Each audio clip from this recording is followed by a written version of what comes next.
Today I'm going to be showing you how to make a fire using a flint and steel kit, specifically the one that we sell on Etsy, on our Etsy.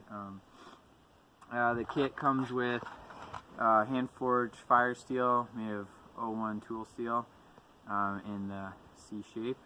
Comes with a hard stone, probably a chert or a flint, a tinder bundle of basswood or cedar, a set of instructions that shows you how to use it, and inside those instructions are char cloth, and it all fits in a little tin right here that you can use to make more char cloth and store all your pieces in. So the first thing I normally tell folks to do when they're learning flint and steel is to practice getting a spark. And what you want to do is you want to hold the stone as still as you can and strike with the fire steel. And what you're aiming to do is to glance the edge of the fire steel along as much as you can the sharpest part of the stone. You don't want to strike it on like a crumbly edge or like a round edge, and round edges will happen over time, but you can hit it with another stone to sharpen it again, just like you would if you were flint knapping. But yeah, you want to try to find the sharpest part of the stone and strike that. And I'd recommend with short strokes, just to get used to it, because you don't want to cut yourself. These stones are sharp. And then work your way back to bigger and bigger strokes. And then trying to get sparks, and with kids, when they're first getting used to it and starting to feel comfortable with hitting the stone, I recommend them starting with the steel up by their cheek and then going down. Normally that gets them to get enough velocity to get a spark, because normally before that, with like little strokes, you really can't get enough force. So you're trying to practice getting as good of sparks as you can. And once you're there, once you are comfortable with getting sparks, you can take a piece of char cloth and put it on top of the stone, somewhere near the sharp edge that you found. And then what you can do is hold your stone still, like I was saying before. Hold your stone still, and then take glancing blows. And you want a spark to land on the char cloth.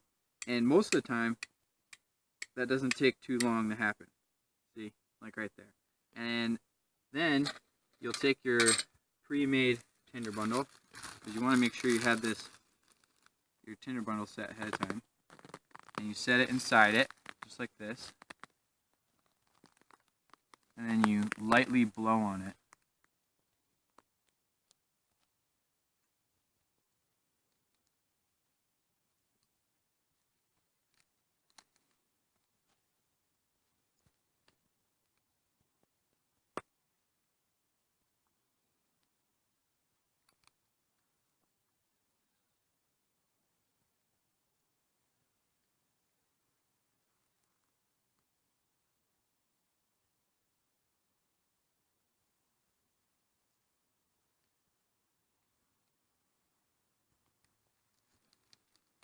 Sometimes you can let the wind do the work for you.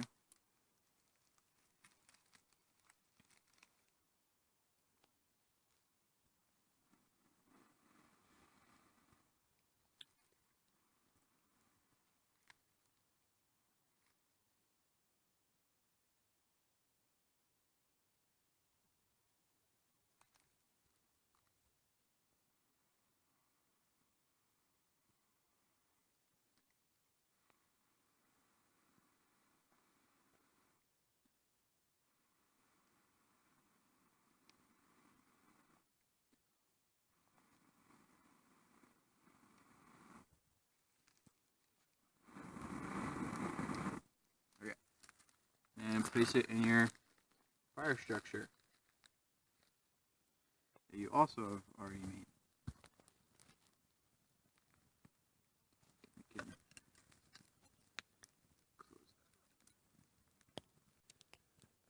Okay, so if you want to make more char cloth, you can, like I was saying, you can use anything that is 100% cotton. A lot of times, hankies are 100% cotton, but they aren't always. But once you have something that's 100% cotton, you can take some scissors, cut little squares so that they're nice and ready to go for when you are trying to make a fire. You put it inside your tin like this. You notice it has a little hole about size of the tip of a nail, and just put it inside the fire. Let it do its thing. Some things that I see go wrong with this process are if it's not in there long enough and the char cloth is only brown, it won't catch a spark.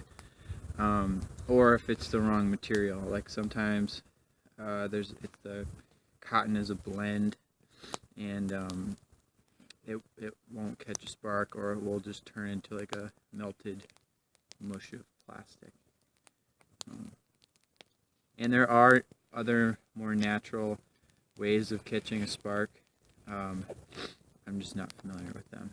There's ways to use mushrooms that are processed, and I have had luck using charred wood before, but not reliably. But experiment. Alright. Careful taking it out, it will be hot, obviously. But you can check on it like that. Oh yeah, looks like it's done. It's already charring. But you want to leave it shut until the heat is all gone so it doesn't completely burn up like with char. And let it sit there for a while, and yeah, simple as that. Just a couple additional notes about the kit and starting fires with it. One thing I didn't mention was that the reason I like the C-shaped ones is because it protects your fingers fully, and especially for children that are getting used to starting fires, it's helpful to have their fingers guarded when trying to do this, because these stones are sharp. That's one thing. Another thing that I think is helpful is to know some tinder materials that might work in your area. Our kits come with basswood or cedar, and you might be able to find these around your area. This is cedar bark. All around us are cedar trees. They don't grow everywhere, but they make fantastic tinder material. Also, you can use very fine dry dead grass that you can find anywhere.